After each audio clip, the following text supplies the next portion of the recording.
Lodgovic, Permanent Representative of Latvia to the United Nations, and Ms. Anita Muizhniece, Minister of Education and Science of Latvia. Good afternoon, Excellencies, ladies and gentlemen, colleagues. It's my great pleasure to welcome you to this virtual high-level political forum side event dedicated to the transformative role of libraries and museums for advancing sustainable development through promoting dialogue and information literacy. Information and media literacy are key Latvia's priorities at the United Nations.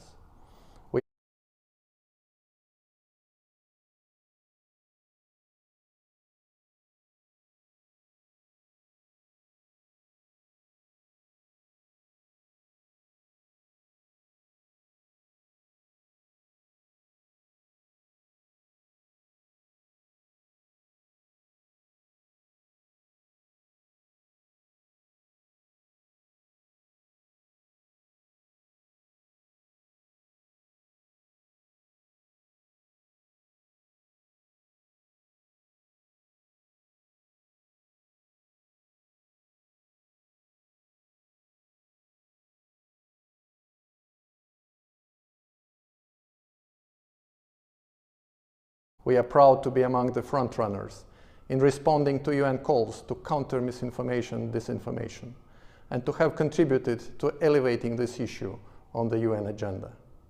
Addressing climate change and other environmental challenges, overcoming COVID-19 pandemic and strengthening preparedness for future emergencies, dealing with the far-reaching consequences of Russia's war against Ukraine.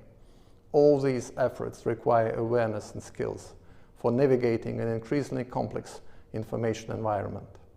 Libraries and museums, as trusted public spaces, can play a facilitating role in raising awareness, promoting access to diverse and reliable information, and strengthening skills fit for the digital age. In this context, I especially encourage libraries and museums to utilize the Global Media and Information Literacy Week that was proclaimed by the UN General Assembly in 2021. I wish you all a fruitful discussion today and hope that experience and best practice examples that will be shared today will inspire new and innovative partnerships for achieving peace and sustainable development. I thank you. Greetings to all of you from the atrium of the Latvian National Library. I'm addressing you from the largest modern library in Latvia, National Library of Latvia, which has a collection of more than 4.3 million books. Behind me, you can see the People's Bookshelf, which contains over 7,000 books donated by individuals in Latvia and abroad. As part of the campaign, A Special Book for a Special Bookshelf, it is still possible for anyone to donate a book, thus emphasizing that library is a place created by people themselves and the importance of an individual and everyday stories. The history of libraries in Latvia backs to 1524, when the Riga City Library, later the Academic Library of the University of Latvia, was founded, while the first Latvian public library was founded in 1848 with 200 books funded by community donations. Apart from being so-called memory institutions, libraries and museums have long been crucial places for learning and inquiry, socializing and networking, and this role has become only more important in the 21st century. In times when societies are becoming increasingly when I met you in the summer, to my heartbeat sound, we fell in love as the leaves turn brown, and we could be together, baby, as long as skies are blue. You act so innocent now, but you lied so soon.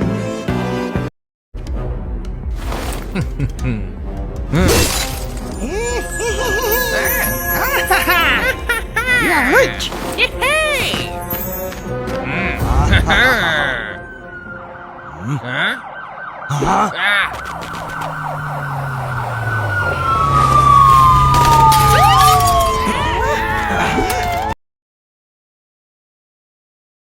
during this side event and plenty of inspiring ideas on how libraries and museums can become one's partners and friends and contribute to people's work on sustainable development.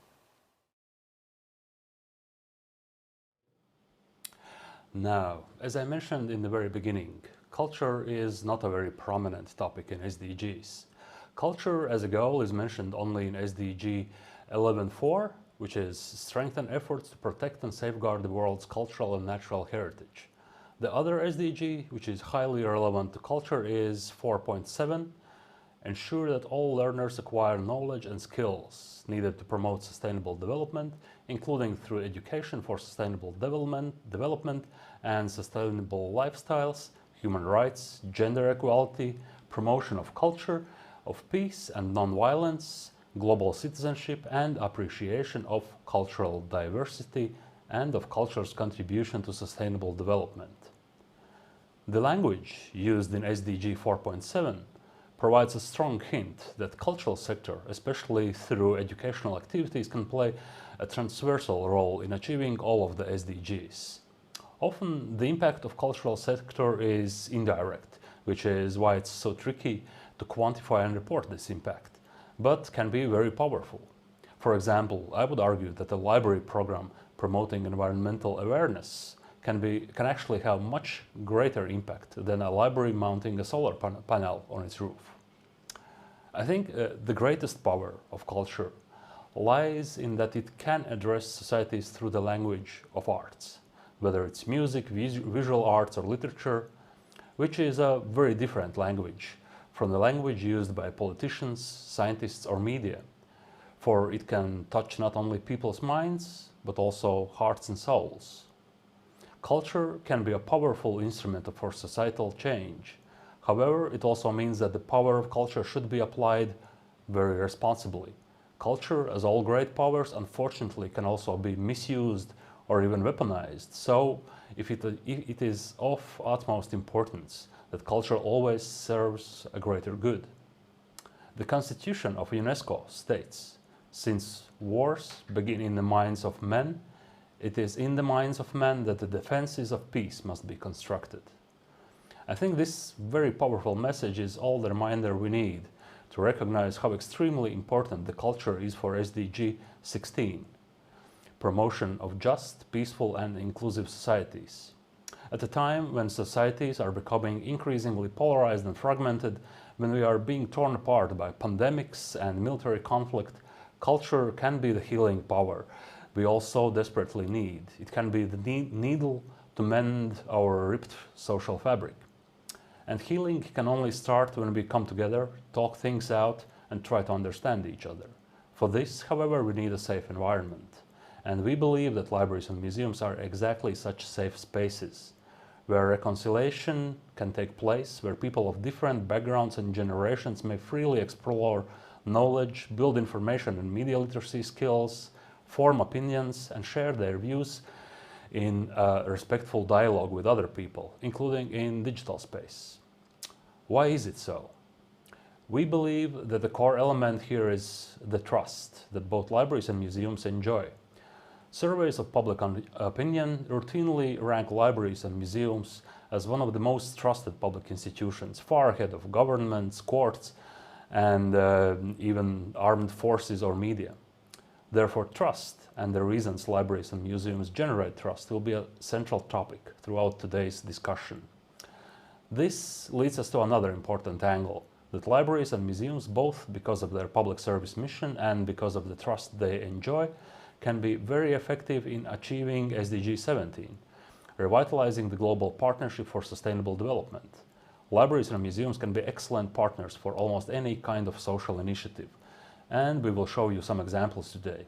But we realize there might not be enough awareness of what libraries and museums are and can be, and how can they help their partners to achieve change and contribute to the implementation of SDGs. This is why we decided to organize this event, and also why the motto of this event is Your Trusted Partner, hoping that after this event some of you might gain fresh ideas on how can you partner with libraries and museums in the context of SDGs. And in case you are wondering, The abbreviation you can see behind me stands for Ask Your Library, Ask Your Museum, which was the motto of online conference on libraries, museums and sustainable development, which was organized last year by Latvian, Estonian and Lithuanian museum and library associations and their partners, which to a great extent served as an inspiration also for this event, which is why we decided to reuse this call for action also for this discussion. Now, it is time to finally start with our program, but before we do that, we will also want to hear from you throughout the event. For this, we will be using the web platform slido.com, and you can use the QR code on your screen, or you can go to the website slido.com, and when you enter the code, which you also see on the screen, which is 1203005, you will see the question, which is, what is it that in your opinion promotes trust? So I invite you to go to slido.com and enter one word which best describes your opinion, so that we can generate a nice word cloud after this.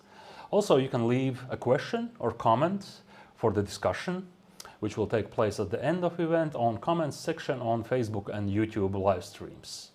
So with this, I finally give floor to our first speaker, Ms. Kristīne Pabērze Ramirez from International Federation and Library Associations and Institutions, IFLA, who will tell you more about the different ways libraries are engaged in achieving SDGs. Welcome, Kristīne.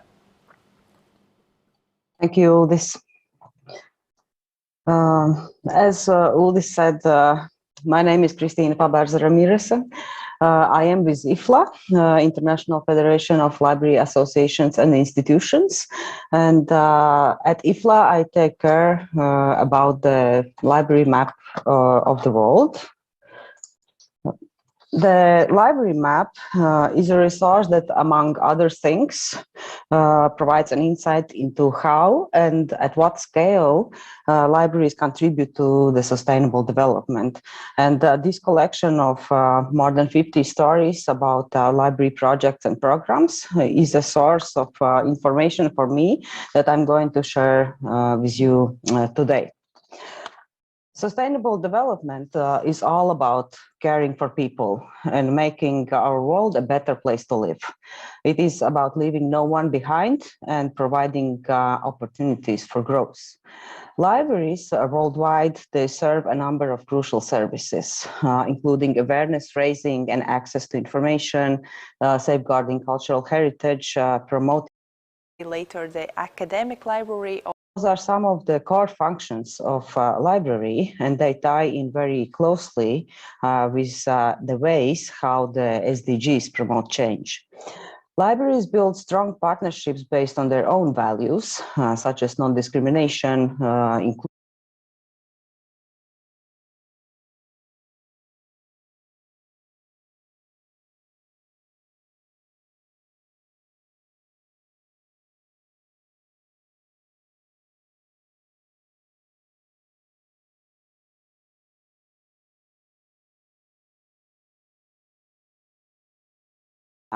are all about the projects that are delivered in different partnerships for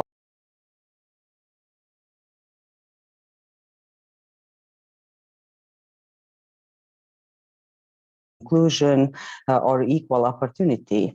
And therefore, libraries are ideally placed to drive and support contributions across all the 17 Sustainable Development Goals.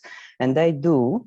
The greatest part of SDG stories that we have on the library map are all about the projects that are delivered in different partnerships for the benefit of communities. For example, in the Netherlands in 2019, partnership with the Ministry of Internal Affairs led to creation of a network of government digital service information desks in public libraries all across the countries. And libraries not only offer ICT skills training, but also serve as a first point of information about the digital government. And one of the program stakeholders shared that they chose libraries because of their 800 branches are close to residents and are easily accessible. And in this case, a mix of national policy and cooperation has enabled Dutch to implement a national-wide infrastructure to provide support to vulnerable groups. So this is about closing a digital gap and enabling more people to fully participate in a digital society. When it comes to skills development, libraries work with different sectors. And in the Latvian Voluntary National Review from this year, it was highlighted the work that the National Library of Latvia is doing both to support farming across the country, but also to support research and other work relevant to nutrition. And working with agriculture sector, for example, is not a unique thing. Here is another example coming from Ireland. Where librarians are providing training and helping to fill information gaps in the agriculture and food sector. To deliver on SDGs, libraries partner with wide range of partners, not only with governmental organizations. Here is another example. It comes from Sri Lanka, where the National Library formed a partnership with the Commonwealth of Learning to train thousands of women, youth, and persons with disabilities. And the program's evaluation revealed a life-changing impact for its participants, with many learners eventually finding a job. Focusing on helping the vulnerable and those most in need is shared among libraries worldwide. And here is an example from Singapore on a project where library not only trained a group of individuals diagnosed with autism spectrum disorder, but even employed them afterwards.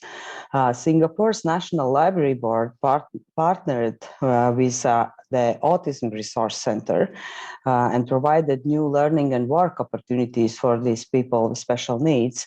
And in addition, it helped with digitizing more than 1 million pages of heritage material that extended the reach of contents digitally available for academia and research and the public in general.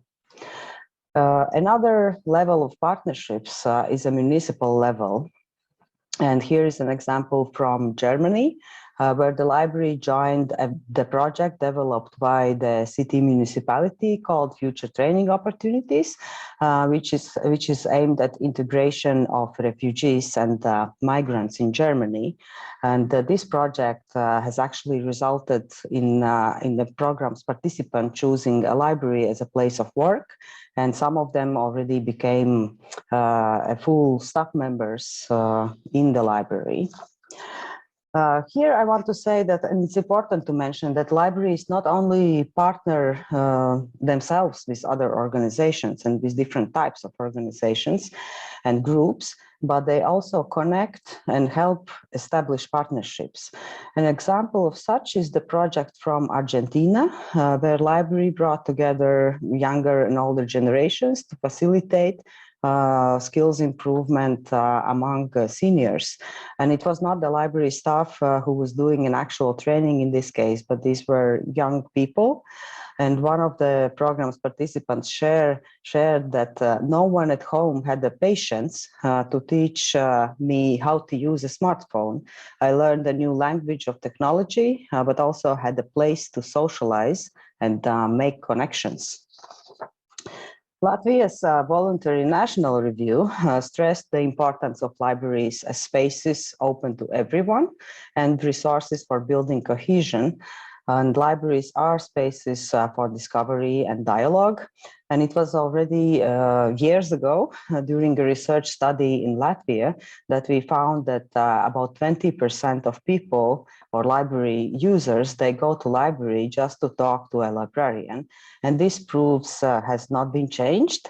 And on the screen, you see here's the latest study on the value and impact of libraries. It comes from Denmark from 2021.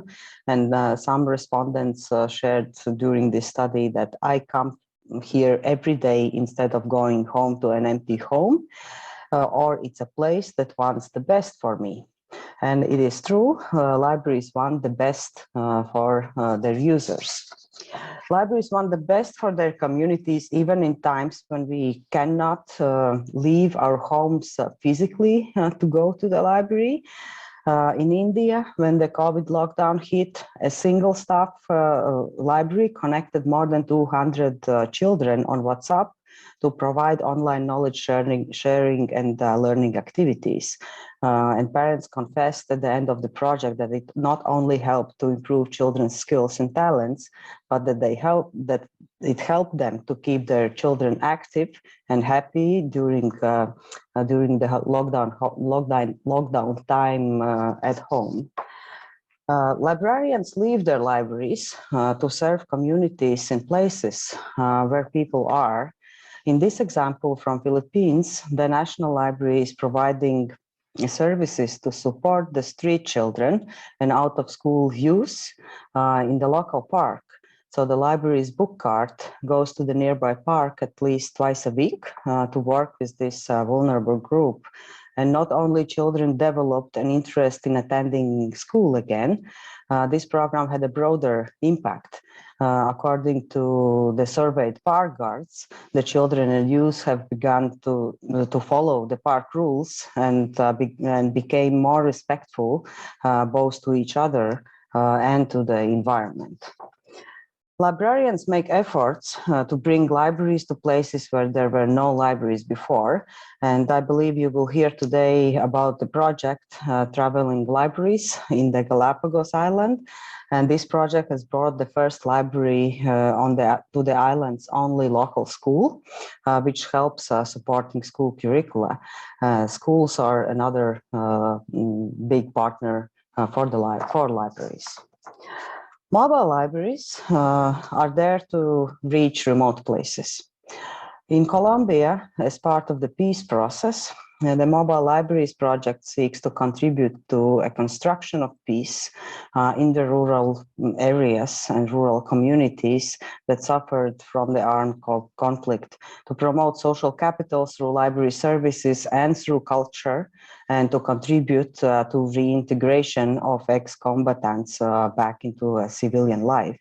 And this public Mobile Libraries Project was the first government initiative to reach the countryside zones or transitory normalization points. To summarize, I want to say that libraries build strong communities, and strong communities build more libraries. The last example that I want to share with you is a project from the Foshan city in China, where, based on understanding their community needs, Foshan Library, together with 5 district-level libraries, created more than 1,000 neighborhood libraries. These are mini public libraries in people's homes, aiming at making library resources and services more accessible to vulnerable groups and promoting communication and integration in the community. And libraries, or neighborhood libraries, how they call them, borrow a collection of books from the main library, serve over 10 other families, and organize different activities together. On the road of making our communities and the world a better place to live, sharing is caring. So at the end, I would like to invite you to explore these and other stories on the library map yourself. We do have stories about contribution and impact that libraries are making to all 17 SDGs across different areas of sustainable development. Thank you, and let's keep in touch. Thank you, Christina. So our idea was that each of the speakers giving you a high-level picture, we would also introduce a spotlight case, presenting you some of really hands-on ground-level experience on each of the topics we are discussing today. So on library topic, I'm pleased to welcome Ms. Tatiana Khranchak from Ukrainian Library Association, who will tell us more about best practice in Ukrainian libraries, and also how are you coping now with the terrible situation in wartime. So Tatiana, you have 5 minutes to tell your story. Thank you very much. My name is Tatiana Hranchak, and I represent the Ukrainian Library Association. And on behalf of the ULA and myself, I'd like to thank for the invitation of this important forum. And my topic is devoted to highlighting the Ukrainian library's experience in conditions of the war reality. The Ukrainians suffered a powerful blow from Russia. Nowadays, our people are facing destruction and heavy losses. Our communities and people's lives are being destroyed, and we need support and protection more than ever. We are alive, and we are looking for places where we would be safe.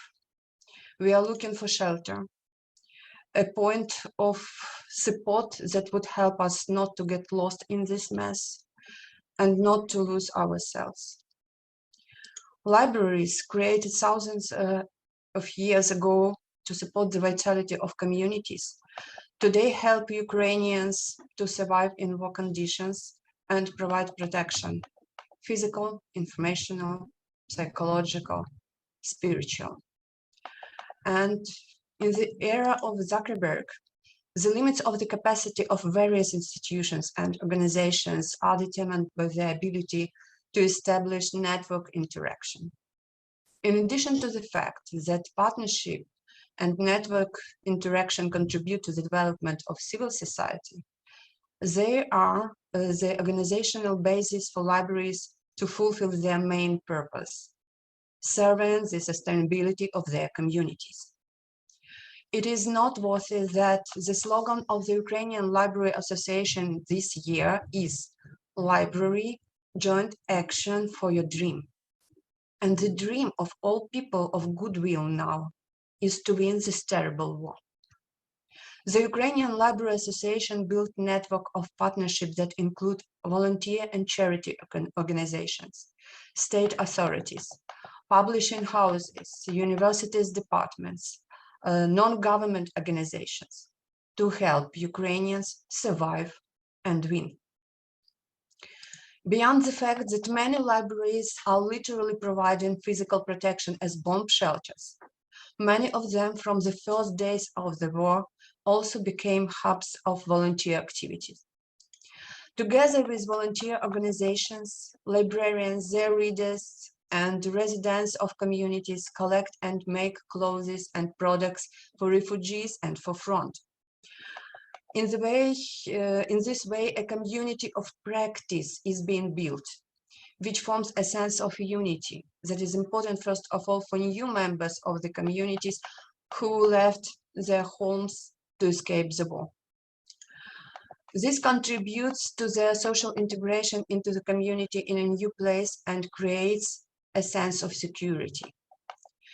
And such activity, unfortunately, is not totally new for us. It has been started since 2014, when the first forced migrants from the Donetsk and Lugansk region, as well as Crimea, appeared. In accordance with the order of the Ministry of Culture of Ukraine, dated 2014, about the project Libraries as Community Support Centers in the Conditions of War Threat, work with internally displaced people, libraries actively participated in such work, first of all in information, legal, and educational aspects. Cooperating with state authorities, a charity foundation, state structures like employment centers, psychological, social, and legal services, libraries help displaced people find temporary housing, find job, get information about their rights and ways to use them, renew social ties, get access to the internet and computer equipment to continue studying and work, attend language courses, improve and acquire IT skills, etc. In particular, with regard to the latter, the Ukrainian Library Association has established cooperation with the Ministry of Digital Transformation of Ukraine, thanks to which many libraries have become digital education hubs. On the other hand, an important direction of libraries has become the work to increase the level of media literacy and the formation of critical thinking of the population, which is extremely relevant in the conditions of the information war. Therefore, the Ukrainian Library Association established cooperation with the Information Initiative, How Not to Become a Vegetable, in particular regarding the holding of free webinars for librarians and library users. Also, with the financial support of the International Scientific Research and Exchange Council, IREX, and the program Bibliomist, Guide Practical Media Literacy, a guide for librarians, has been prepared.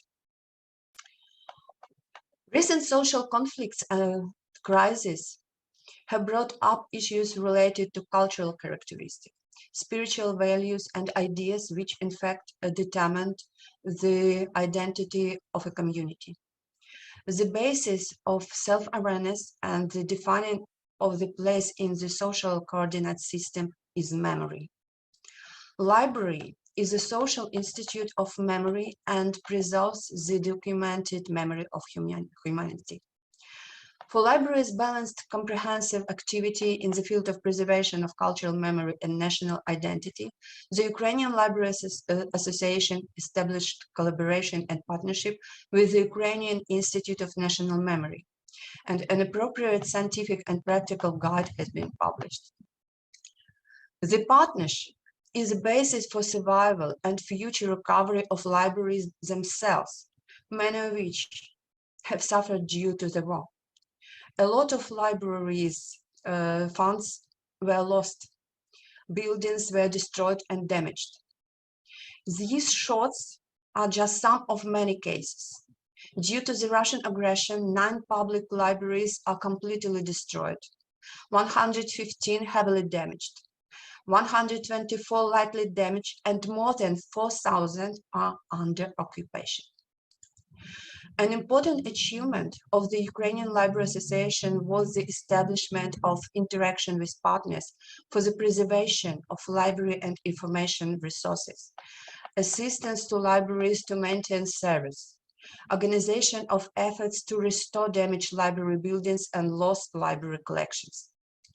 Thus, together with the Library Country Charity Foundation, the ULA began recording the damage suffered by libraries from Russian military aggression. At the same time, the American Library Association, in cooperation with the ULA, launched the Fund for the Support of Ukrainian Libraries. Regarding the support of Ukrainian librarians who suffered losses and turned out to be in difficult circumstances as a result of Russian aggression, the ULA, in partnership with the Library Country Charity Foundation, launched a fund that will collect money to provide appropriate financial assistance.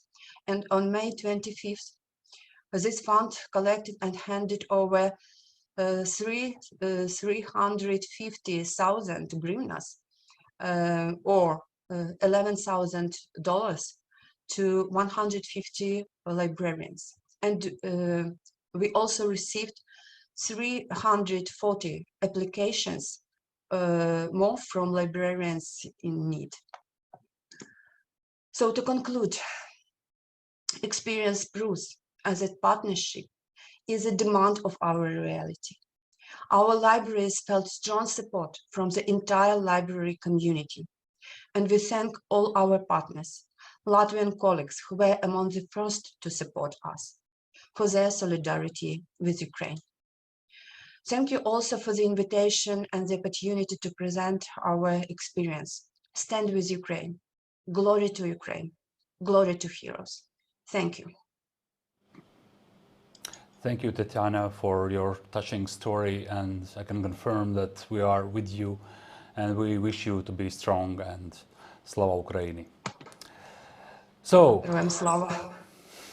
now we move to the museum side of the discussion, and I invite Mr. Henry McGee, a museum consultant from Curating Tomorrow, and also a member of the Sustainability Working Group of the International Council of Museums and ICOMs, to take us to the world of museums and tell how museums are dealing with SDGs. Henry, floor is yours. Okay, thank you, and thank you very much for the great honour to be able to speak today.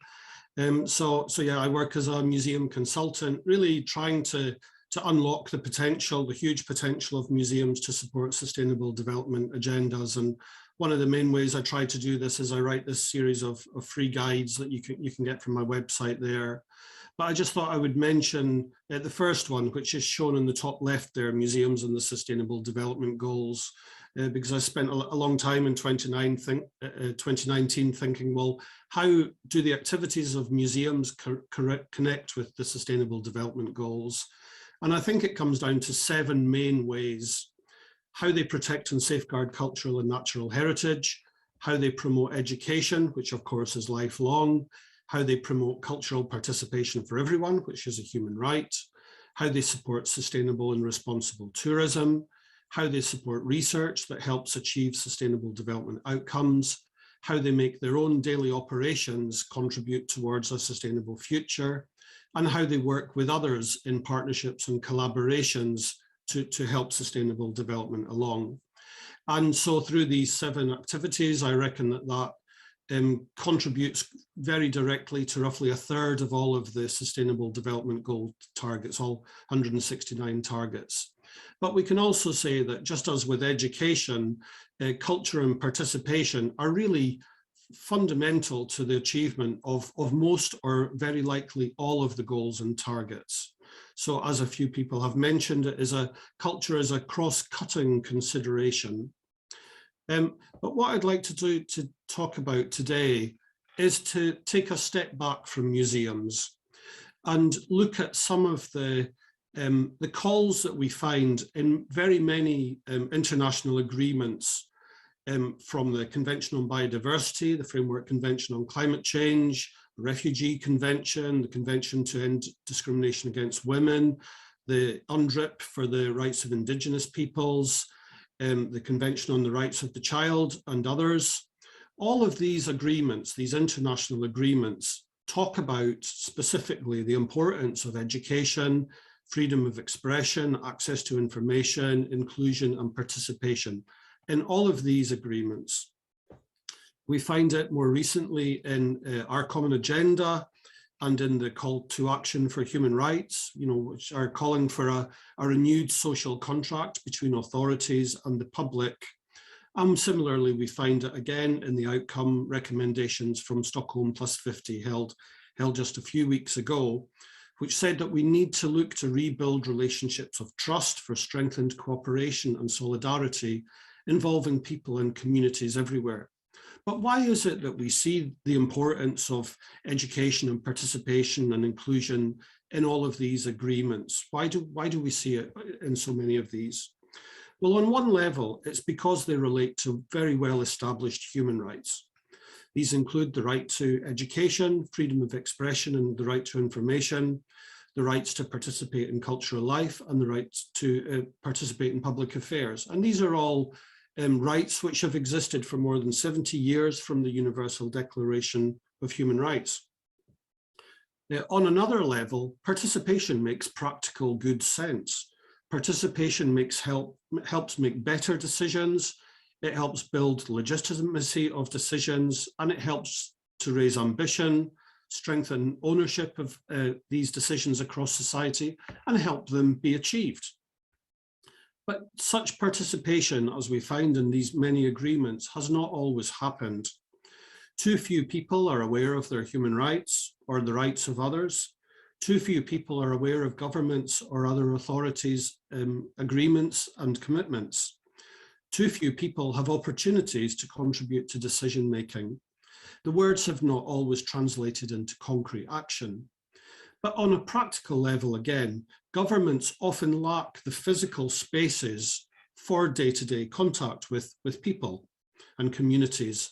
And civic space is more than just the place where the wills of governments are played out. Participation is a two-way street. And so we can say that Agenda 2030 is really an amazing mechanism for a few different reasons. Within these 17 goals and 169 targets, we have all of these existing agreements rolled into one program. But we also have more than that.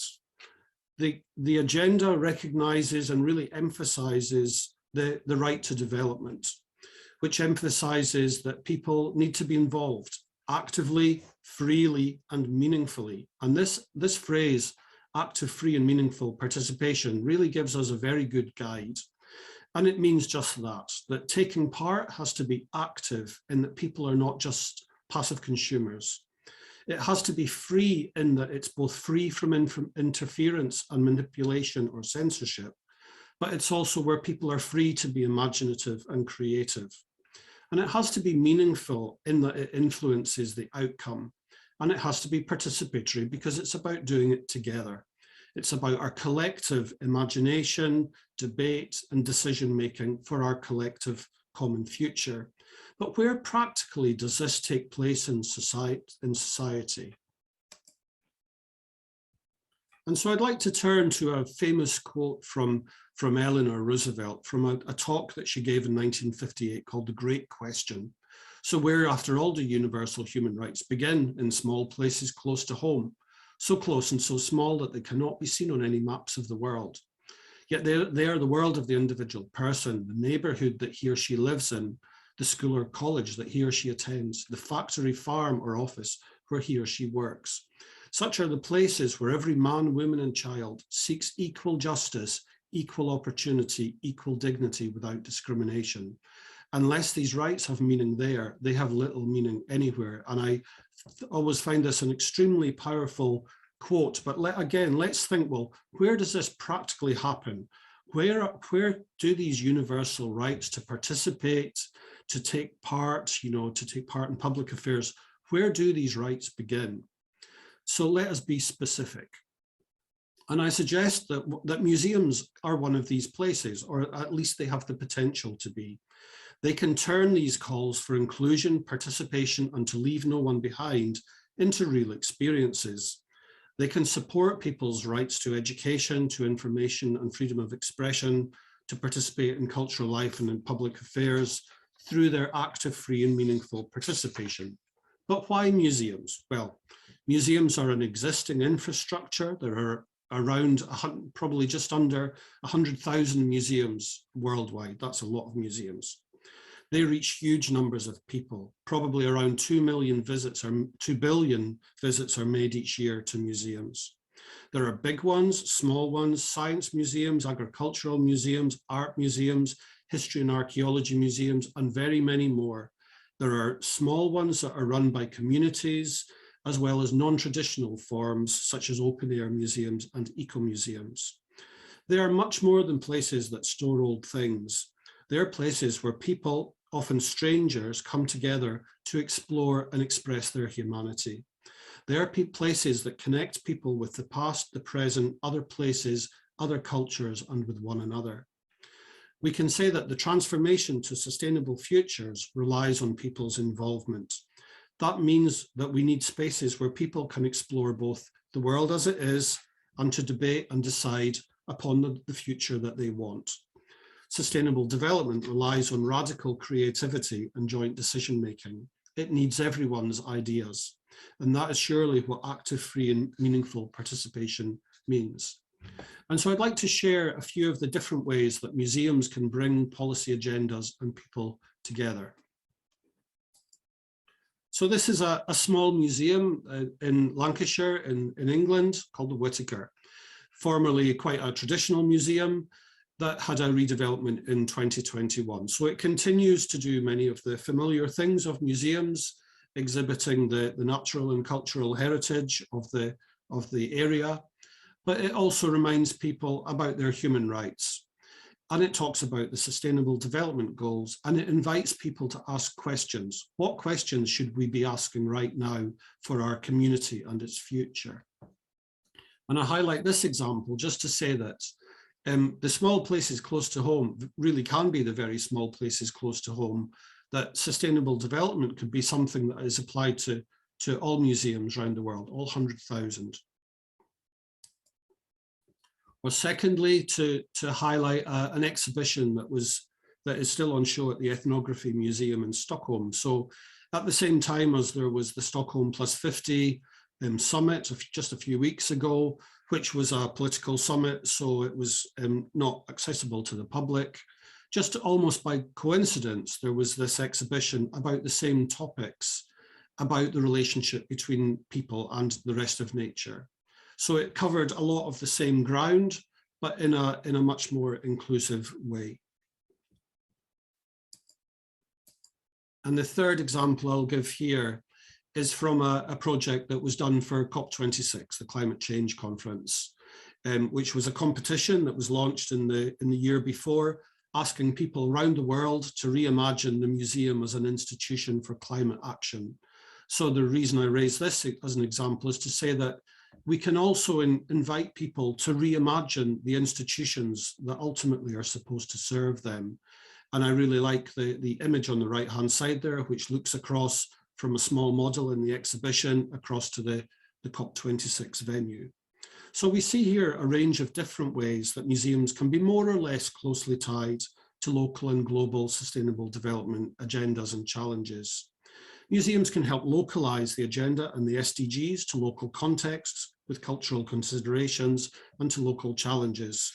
And connecting the work of museums with current affairs and sustainable development challenges not only puts the museums to work, it strengthens their contributions to society and makes them more relevant to more people.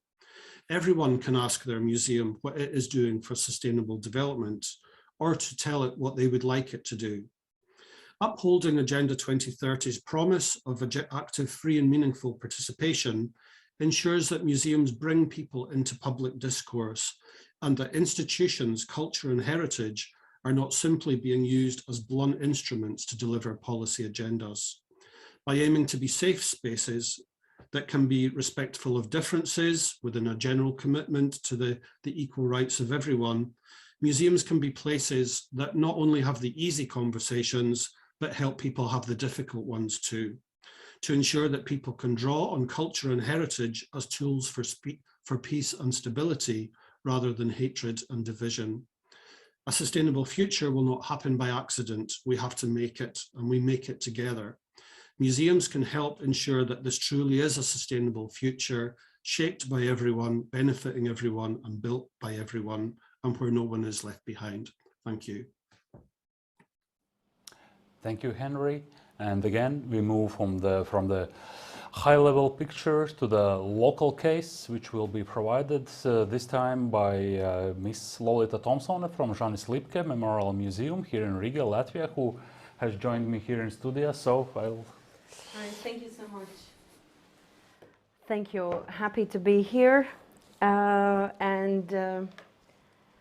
So I know the title is kind of the cheeky one, because Latvians, Russians and Jews do enter museum and the bar in our case. So I'll elaborate a little bit. What does it mean? About sustainable development goals, one of the things is strong society that actually in a different ethnic communities living together and interacting and being open and not, full fear to actually open up and talk about their histories. So where I'm coming from, this is a Lipke Memorial, and it's dedicated to the Lipke family that rescued more than 50 Jews during the Second World War. So obviously it means that our museum by definition is a place where the different communities and ethnicities should feel safe also to talk about their history, and in many languages. So this is a reminder to myself and all my colleagues. We saw Ukrainian presentation, so this is no whining zone. This is a time to do and to work for actually for the people around us. So this was Riga in 1941 during the wartime, when the people are separated in different groups. Those who can walk on the streets, the Jews who had to walk on with all the cars and horses. And so this society that obviously none of us want to experience ever again, even though, we live kind of in a wartime at this point. Our thought in the museum was to create a Riga Talks that's kind of form the space where We can have discussions in Latvian and Russian and English for people who live here, people who live in Berlin, people who live in St. Petersburg, and perform poetry, art, discussions about the history, about the museums, about the culture, involving theater, and also stand-up. So that was our first attempt to do it, and we realized that we need also space outside museums. So the bar in the beginning is not a coincidence. We realized you have to go where the people are, even if they're holding the, you know, some glass of wine. Here you see some of the participants that came from St. Petersburg in Riga Talks Poetry Squad. You see the Latvian names and Russian names and different other names. So I just want to mention the guy Roma Gonza, the one on my left, the punk-looking one. He was the one that when the Russian one of the last free media TV channel, Dozhd, was closed, he gave the last interview because he was very vocal against the war, and they did all kinds of these poetry reading performances at Mayakovsky statue, and also these people who came to Riga and performed at Kanepes centers, like Kanepes Center here in the pub, and Alaponia. These people actually were the ones who knew what to do when someone is incarcerated or someone is in detention, what to bring, whom to call. So it was a very different experience for us living in Riga in safety. These are some of the performance, and this was also for high school students who come from minority schools in Riga. And it was very surprising that, for example, when Anton Volodin, one of the performers, he read the poetry by heart, the high school students had like tons of questions for him. How you become a poet? How do you feel the language? What do you do? Like, it was very surprising for me that at 11 in the morning people are capable of listening to poetry and actually asking questions. So it kind of brings these communities together. This was our last one, just before just in the middle of the pandemic, we had the mixed media meeting here, and we decided that we need to use the local forces. Russian people who do stand-up and Latvian and people from Nigeria who live here. So we got them together, and this was our here. I'll just show you the snowflakes. You know, the snowflakes. It's a kind of a derogatory term, but you know, let's own it. So we get the people together and to laugh, to ask the questions, to maybe be ironic about these toughen up snowflakes also have to live in this world.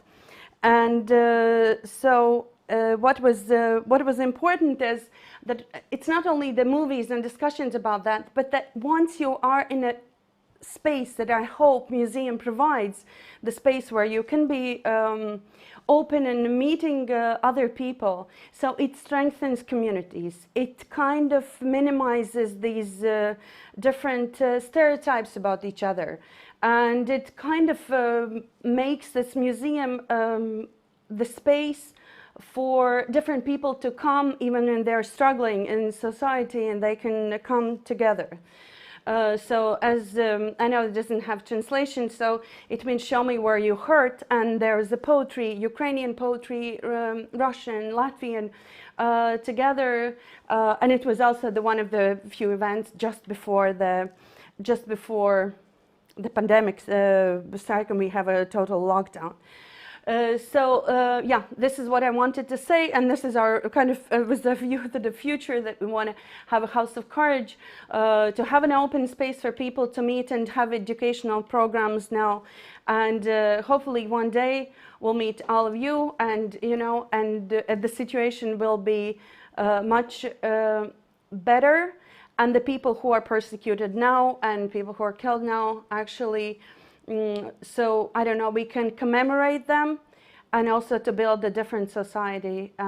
So thank you very much. Yep. Thank you, Lolita, for your inspiring story. And now the time has come to reveal what you have answered to the question we asked you on Slido.com. So if we can have it on the screen, and we do have, and I say it's not very surprising. Honesty and authenticity seems to be the top answers to the question what promotes trust. And it seems to be also two of the traits that both libraries and museums certainly share. And we also have other keywords like values, respect, equality, trustful information, experience, and not politicians, which is, I think, also very interesting notion. Yep. So thank you for these answers, but we are not done yet. We have another question for you now, not asking you to enter keywords, but to use your numerical skills. So if you go down again at the Slido.com via the QR codes or straight via the browser, and enter the same code 120030050, we are asking you to rate, to voice your opinion. How strong do you see is the potential of museums and libraries to generate trust in a scale of 1 to 3, with 1 being really not very good and 5 being excellent? So I see one answer already saying 4, which I think is very good, and 5 we also have coming in. So you can keep doing this, but while you are doing this, I invite the third speaker, Ms. Maha Bashri from United Arab Emirates University, who will talk about a very specific area of work in which both libraries and museums are very active, which is media and information literacy. So, Maha, the floor is yours. Thank you very much. Hello, everybody, and thank you so much for this opportunity to partake in the discussion. I enjoyed listening to the speakers that came before me. My name is Maha Bashri. I'm an associate professor of communication at the United Arab Emirates University. Today, I am going to be speaking about media literacy and civic engagement and the role that libraries play as knowledge repositories. So civic engagement is very vital to public life. It contributes to the quality of public life, which in turn has a close proximity and relationship to the SDGs or Sustainable Development Goals, the 17 Sustainable Development Goals. It supports the development of social norms and trust that brings along beneficial effects on all society. For example, in education, in children's welfare, in safety in communities, health, happiness in society, and the quality of government. When people actually do partake in civic engagement, when they are actively engaged in the public sphere, this really has a positive correlation on the quality of government. Civic engagement is related to political participation in that conventional sense, but at the same time, it more broadly refers to how citizens connect with life within their respective communities. It is about having a sense of community, a sense of belonging, which is very, very important if we're to have stabilities in the societies that we live in. So when we talk about civic engagement and public life, you know, as I said, it has a very close relationship to the 17 goals, but in particular SDG 16, which is the peace, justice, and strong institutions. Strong institutions, or when we have peace, obviously, then you have a more just society, which means this leads us to have, for example, gender equality, which is SDG 5, which leads us to have reduced inequalities, SDG 10. When we have strong institutions, that means we can have SDG, for example, 8, which is decent work and economic growth. So they're all intertwined or they all overlap, but specifically civic engagement has a very close relationship to SDG number 16.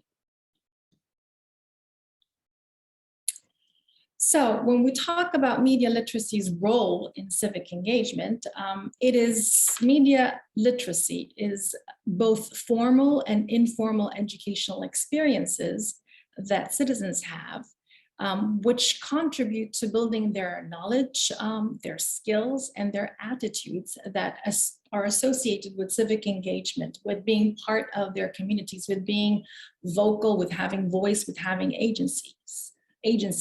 Citizens not only need access to information, they also need the means or the skills and the motivation to process that information effectively. In other words, the critical thinking skills. You give people the tools, you educate people, and then they're the ones who have to have the motivation to use the tools provided to them. So it's a constellation of skills, which include knowledge about the media, knowledge about message analysis skills, about how to compose, composition of messages, and collaboration skills that we think are valuable to citizens if they are to be active participants in a public sphere, in a vibrant and healthy public sphere within their respective communities. So media literacy, information literacy, and digital literacy are all tied together to the use of information resources because they help people deal with the complexities of the current information environment. We are in a very complex information environment now, especially with the new media, with the new platforms that we have. Therefore, people need to have skills that enable them to navigate this complex media environment. So civic engagement is associated with both social demographic variables, but in our case here, we're focusing on the media use habits. And this is where the role of libraries comes in. So the skills that we need for a vibrant democracy and freedom of expression is, or that citizenry needs, is the ability to access information, the ability to analyze information, the ability to reflect critically on the information provided, the ability to create information, and the ability to act on the information or the analysis that respective individuals do reach. Media literacy education is formally incorporated into the classroom in many countries around the world because it helps people or the students acquire the needed skills, but it's also a lifelong process. It is not only within the confines of a classroom. It is the responsibility of communities as a whole to foster these skills or to enable people to gain these skills as we move along to navigate these new media systems that we have. So the basis is an educational program that affords or provides a kind of intellectual and social base that supports the development of civic engagement. In other words, the necessary skills. So education comes at the bottom, or it's like the base for us. But then we move on throughout life. We have to find other ways to build on the education that we have.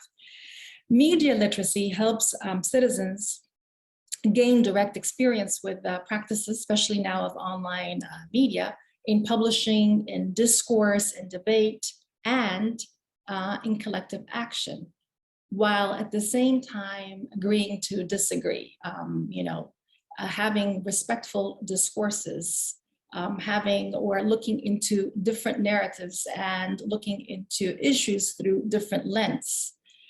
It's a tool for strengthening the citizenry's participation, especially young people, in civic and political life. It enables people to ask the good questions, to seek out information on relevant issues. It aids them in evaluating the quality of information that is available and engaging in dialogue with others to form coalitions and to form understanding, to foster a better and a more cohesive community. Now, The role of libraries as knowledge repositories comes in because there's an overlap between media literacy and information literacy and digital literacy, which are traditionally perceived as linked to the library sector. Libraries are facilitators. They're an important tool in propagating civic engagement. They play an important role in strengthening democracy on two levels, one that is passive and the other one that is active. Passive, for example, is in the, can be in the provision of space, in the provision of technology for people who don't have access, accessibility. Active can be in offering services that expand on user knowledge and in turn their role as members within their communities. For example, voting services. You can have open house forums where you have candidates come in and talk about what they're offering on their platform. People can come and vote in libraries, and this takes place in lots of places around the world. So libraries can be viewed as living organisms because they change with the times. We've had libraries since, the beginning of history. They're in a state of constant flux and change, and they adapt to society's needs and development. So they're an integral part of societal development. Public libraries should aim nowadays to increase access to information, to disseminate knowledge, to promote democracy, equality, and social justice, as well as providing cultural education and promoting meaningful leisure activities by acting as a public institution and social meeting place. And their credibility stems from the fact that they are neutral. There's no bias. They don't have any political bias. They provide public spaces and resources for community events that bring people together. And this is really important because we want to bring the communities together if we want them to partake in civic engagement. They foster a sense of community and belonging. And community in turn leads to participation and engagement, which again in turn leads to trust in civic and political skills. Libraries provide socially and culturally inclusive spaces. They are open for everybody or to everybody within a community. Different people, different ethnicities, different groups. It brings different discourses and different ways of looking at things. They are the tools that aid in facilitating engagement and civic participation. So if we're looking at a framework for sustainable human development, we need to understand that media literacy education is not a magic bullet solution. It's a tool that it's not gonna automatically ensure that we're gonna have engaged citizens. But we need to have continued development of programs that address societal needs and development aids. Libraries remain the constant facilitators throughout history. I mean, if we trace this from a historical perspective, throughout history, libraries have been constant facilitators of community and knowledge repositories. This is where we go to get our knowledge. So if there's a hierarchy, if we look at this through the lens of a pyramid, civic engagement is at the top. This is the end goal or the conclusion that we want for a vibrant democracy, for a peaceful and just society. Media literacy are the skills that people need to acquire to reach that point. And libraries are the facilitators that enable our citizens to have these skills that will ensure that they are engaged within their societies and communities. I'd like to end by saying that libraries and media and information literacy skills, they are, as Gibran Khalil Gibran, the poet said, the teacher who is indeed wise does not bid you to enter the house of his wisdom, but rather leads you to the threshold of your mind. This is what media and information literacy does or should do for citizens. This is what libraries do or should do for citizens. It opens knowledge, avenues, and pathways to knowledge. And people or individuals will then take this knowledge or this wisdom, leading themselves to the threshold of their own minds. Thank you very much for listening to my presentation today. Thank you, Maha. And again, we move from the high-level picture to a practical best case story which will be presented by Mr. Edgardo Ciballero. I'm sorry if the pronunciation is not correct, who is from Charles Darwin Foundation in Ecuador, Galapagos Islands. And he will present us a really exciting story about libraries in Galapagos. So please, Edgardo, the floor is yours. Thank you very much. It's a real honor to be here today presenting my experience and learning about your point of view and your experience. As I have been introduced, my name is Edgardo Ciballero. I am from Argentina, but I am currently living and working in the Galapagos Islands. For those of you who are not very aware of the position, the geographical position of the Galapagos Islands, I have to say it's 1,000 kilometers off the shores of Ecuador in the middle of the Atlantic Ocean. That's quite far and that's quite isolated. I am the only librarian, archivist, and museologist in the island, and we only have one library, one archive, and one museum, one small museum, belonging to the Charles Darwin Foundation. That's an NGO working for the conservation of the biodiversity in the Galapagos Islands. I work in the Charles Darwin Station, research station in Puerto Ayora in Santa Cruz Island, which is one of the biggest towns in Galapagos.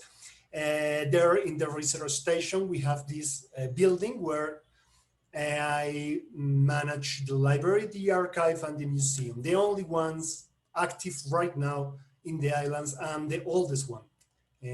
Our library is 60 years old, and before that, there were no any sort of libraries in Galapagos. Right now, you don't have any sort of library, except some small libraries at the schools. And we are working toward changing that. But I arrived in Galapagos 4 years ago. And I have worked all my life with social responsibility, social and critical librarianship. I am a librarian. And I have worked for 25 years in libraries all over the world. And my first impression was that the library, which I had to organize, was a very different space of the archive and a very different space of the museum. Okay, actually, we didn't have a museum. We have some sort of collection of old stuff somewhere in the building. So I had to overcome these differences, which in my opinion are absolutely artificial, between library collection, archival collection, and museum collection. We are talking about heritage. We are talking about knowledge and memory of a big community, the Galapagos community in my case. So I started organizing everything as a whole from an integral point of view. I was handling the knowledge and the memory of my institution, which is a scientific institution, but also of the community, of Galapagos community. I have to say that Galapagos is a very protected area. It is a national park, it is a biosphere reserve, it is a humankind heritage. So humans are allowed only in 3% of the territory. Otherwise, you are not allowed, is absolutely protected. Anyway, we have a very strong population, human population there with a very particular history. You can imagine over there isolated without much contact with the world except the tourism. Okay, but the tourism doesn't have a lot of contact with the local population. So the local population has a very strange history. It's actually sometimes it's kind of weird, okay? It has a lot of legends, it has a lot of adventures, it has pirates, it has whalers, it has colonists, it has explorers, scientists, Darwin, of course, everywhere. And all that knowledge, all that memory is in my institution. I have to handle it. And I cannot make differences between archive, library, and museum. Everything is part of a larger corpus of knowledge, okay? After realizing that and after working with that, and you have to understand that I work for an NGO, so we don't have a lot of money. We have to work with donations and, well, sometimes with pure imagination. I started noticing that around me in the community with I was working, there were no libraries. Actually, right now we don't have a bookstore. Okay, so there were no libraries. In some islands, there are 4 inhabited islands. One of them never had a library in its history. I started noticing that, for example, teachers at the school, they have a wild need of information. People working with nature, like the National Park Rangers or the guides for the tourists, they needed a lot of information. The community didn't remember its own history. So all that information I had in my library, in my archive, in my museum was needed by the community. So I started organizing spaces where I brought all the knowledge, all the memory to the community. On the one hand, by supporting schools and professionals working in Galapagos and living in Galapagos, but also by creating a system of mobile libraries which travel by as luggage, okay? So they travel by boat to different islands and they visit different schools, local small schools with very few children. And I bring to them books, I bring to them digital information because the internet here in the islands is really crappy. And after that, and after a couple of years working with them, they told me, okay, that's fantastic, but we need more access to our memory. Okay, not just scientific information, not just modern information, but also past information. Why we are here, who we are, why should we protect our environment? Okay, so what's the path, what's the road until here, and what will be the road from here on? So I started a digital project called Galapagiana, which is a digital platform where I organize all the information I have in the library, archive, and museum, but like a fabric, okay, like different threads of a fabric, intertwining, having conversations, different pieces, a book, a letter, a picture, a map, having conversation between them. I don't think I am creating all this work here in Galapagos to comply with some international objective, although obviously I respect it.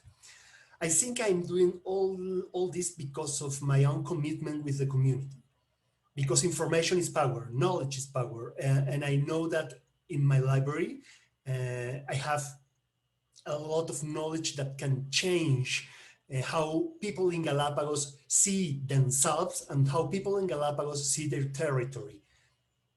Okay, and for me, people and territory are exactly the same, are a single thing. So in order to understand why they exist, why that territory exists, and why both people and territory should keep existing, all the information I have in my library is extremely useful. It's a very powerful tool. And that's the reason because I am doing what I am doing. Of course, I am a member of a number of international organizations like IFLA, for example, and I acknowledge and recognize the value of higher guidelines and higher policies. But in my personal case, I think my very first step in this process is my own commitment with the people, the knowledge that I have a set of skills that may be useful for the people in Galapagos. You are invited to visit our library whenever you want, if you have the chance to visit Galapagos, and to contact me for further details. I will be more than glad to share all our experiences, which are larger than than that with you. And well, again, thank you very much for including me in this exceptional event. Thank you, Edgardo, for another very inspiring story. And actually, we had a question in comments coming from Naval Vasvani. How do you support establishing a library? So I hope Edgardo at least partially responded to this question. But now we have to look at the results of our previous poll. So what do you think about the potential of museums and libraries to generate trust? And I have a camera in front of me. Oh, it's actually 46%. Almost half of you say it's 5. It's brilliant, and 4s and 3s are much less. And I think very important, no 1s or 2s. So it shows that museums, libraries apparently really are able to generate trust. So average score is 4.3. I think it's excellent result. But we still have something like 10 minutes to go and still have one question for you, which is how do you rate the potential of museums and libraries to implement SDGs? So that was the question, right? Yeah. How strong is potential of museums, libraries to contribute to the full implementation of Agenda 2030 and the SDGs? So you have some 10 minutes to answer also this poll, but I invite then Lolita next to me, because now we have finished with our regular program. And come the other side, okay? And have a little bit of discussion, or at least comments from audience as well. So surprisingly, not many questions coming in from you, but some really good remarks. So for example, Gabriel Köhler says that this is really a neglected and important tool for democracy and learning. And Samira Al-Hossani from United Arab Emirates said that this is really an interesting and highly important topic, and she's sharing with us that in United Arab Emirates they are moving to integrated curriculum, where libraries and museums play an important role in our curriculum. And also they have established a poetry academy which creates, shapes and improves poets in both MSA poetry and Nabati poetry. And Ujis Zanders writes that he really appreciates the very inspiring reflections from Professor Maha Bashri, and especially the excellent points regarding civic engagement. So it's really important to provide the space, but also promote the engagement. The media literacy is essential.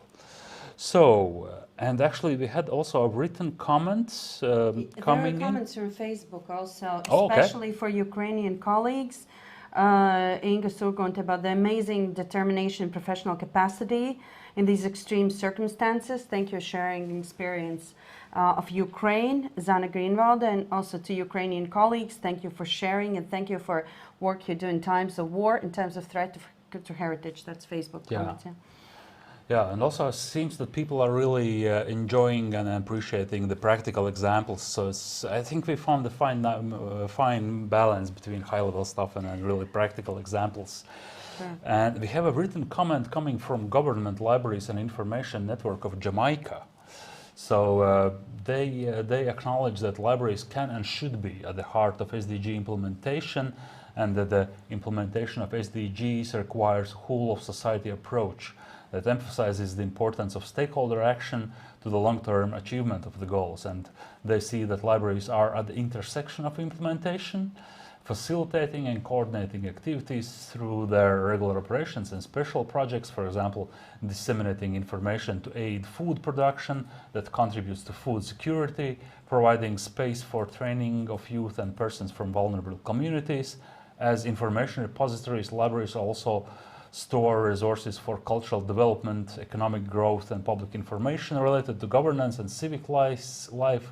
So they see that libraries are uniquely positioned to advance the 2030 agenda. And in Jamaica, libraries are providing the country's workforce with credible, authentic, and current information, skills, abilities, and tools to enable functional and sustainable government and advance digital inclusion through access to ICT, internet connection, and digital skills. And from promoting literacy to offering free access to information, libraries are safe, welcoming spaces at the heart of communities and with deep understanding of local needs. So again, emphasizing the communities. So I think if we don't have any questions more coming in from participants, from audience, I think I still have time to ask you at least one question, which is, we talked a lot today about what libraries and museums are doing in physical space, in physical environment. So all of the examples, I think, were mostly taking place in a physical space. But what your experience, what your thoughts are, what can libraries and museums also do in a digital space where a lot of people, especially youth, are spending a lot of their time and lives? So maybe Lolita is next to me. You can give us an idea? First of all, Latvian National Library, it was a great resource, also for school kids, but also for us, when they open up public scanned newspapers, magazines for everyone to look for and to find, I don't know, about their villages, about the names of their cousins or grandmothers, you know, and discovered good and sometimes bad things, actually.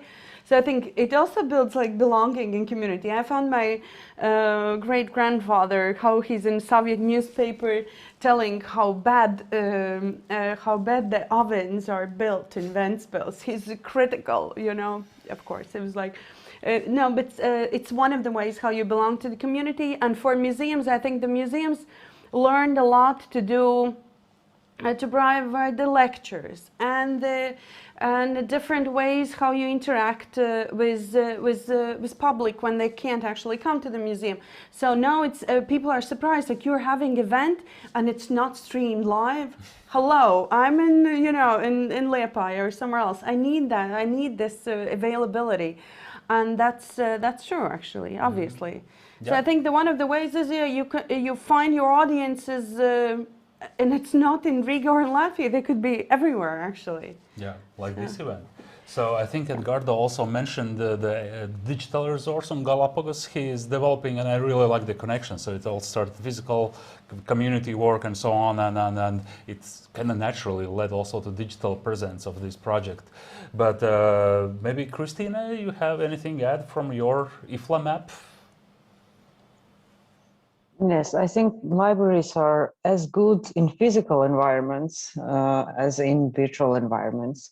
So what happened during the last 2 years, I think it proved that libraries are really adapting to the changing environments and the changing needs of communities that they serve in reality. So I think it's nothing new, but the libraries, especially public libraries, they're mirroring their communities, and it's it's incredible what can be done when you really are focused on the community needs. So there are many examples, and I showed just a couple of them during my intervention in the beginning, but the map contains many more examples of both libraries doing activities in the physical environment, not only in their libraries, but also outside the library walls physically, but also making resources and information available in a digital environment. And this has increased a lot during the last 2 years of the pandemic. Yeah, Henry, what would you add? I'm kind of interested in the aspect that in a physical space it's much easier to define your community, who you're working with. It's in a digital, it's the world.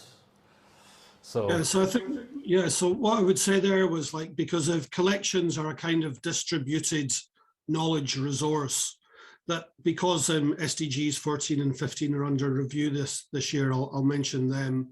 Because for most living things in the world, museum collections continue to be the best source of information on when they or where they occur or where they did occur. So really making the huge volumes of information on specimen labels available globally via the internet is really one of the best ways that museums can contribute to conserving nature. So that would be my suggestion. Yeah. Thank you. Tatiana, how are now libraries working with communities in an digital aspect of Thank you very much. I'd like to add that libraries can make also a virtual community. So we can use digital instruments, digital tools to support our physical community, local community, but also we can even more possibilities. And due to the modern information technology, we can increase our audience, and we can involve even other audience in other countries, and create international audience and international community based on our common values. So I agree with the previous speakers. Thank you. And Maha, would you have a comment as well? Well, my only comment would be that, you know, we need to also put in mind that the world there's a digital divide. There are lots of people that don't have access, and libraries play a very important role in providing accessibility. Even though now we have a pandemic, which is still ongoing, but people who would have not had access otherwise will go to their public library to be part of this global village that we're all, you know, we all assume that everybody is a part of. So I think within the physical realm and the digital realm in countries, and that is more than 50%, this is the Southern Hemisphere of the world. More than 50% of human beings are not connected. Libraries can play a vital and integral role in connecting everybody, I think. Thank you. Yeah, I agree. Absolutely important. Also, the museums made and libraries made not only podcasts, but also all these different routes where you can take the app and travel around, explore your city. I explored during pandemic other places, and people from other countries explored Riga, like hiding places for Jews or the history of Rezekne, you know. It's also something that suddenly was available, you know, for everyone. Yeah. I would certainly love to continue this discussion, but I'm afraid we've run out of time. So we were supposed to clock in at hour and a half, and as usually, it turned out to be not enough. But we first have to look at the final answers to the final poll. Oh, it's not so rosy anymore. So yeah, that probably not surprising. So it's still a good score. I think it's 4 points on average, but yeah, it seems that definitely we have a space to grow in terms of impact of museums and libraries contributing to the implementation of SDGs. So that was our final question, but with this, I think we have come to the conclusion of this event. And of course, I think it gave all of us a great glimpse of how libraries and museums are engaged in achieving a wide range of SDGs together with their partners. And hopefully this discussion inspired you to ask your library and your museum to become your partner in achieving your sustainable development goals. And of course, before we conclude, I have to say thank you to all the institutions and people involved in preparation and running of this event. So first of all, I would like to thank the Cross-Sectoral Coordination Center of Latvian Government and Ms. Mara Simane personally, who came up with this idea and encouraged us to come through with this event. Then I also have to thank the Ministry of Foreign Affairs of Latvia and the Permanent Mission of Latvia to the UN in particular, as well as Ministry of Education and Science of Latvia. Then thanks go out also to Latvian National Commission for UNESCO, and particularly Ms. Inga Surgunte personally, who was very invaluable in fleshing out the concept and also helping us to implement it. Thanks to the Latvian National Committee of the International Council of Museums and also the International Federation of Library Associations and Institutions, particularly Mr. Steven Weiber, who was not on the screen today, but who was very instrumental as also to help us find this concept of the event. And a big thanks goes out to my colleagues at the Ministry of Culture, particularly Ms. Baiba Mūrniece, who helped. Without her, this event wouldn't be possible. I would like to thank the educational company Lielvārds, who kindly agreed to host this event, and the technical team behind this event. And of course, the biggest thanks goes out to all of the speakers, particularly Mr. Henry McGee, who helped us a lot in conceptualizing the event. And also, I would like to thank all the participants of this event for your time and attention. And thank you for interest. And I hope that this discussion indeed will inspire at least some of you to initiate new ideas, new projects together with the libraries and museums in your country and in your community. So with this, I wrap up and say thank you to everybody again, and all the best in the future endeavors.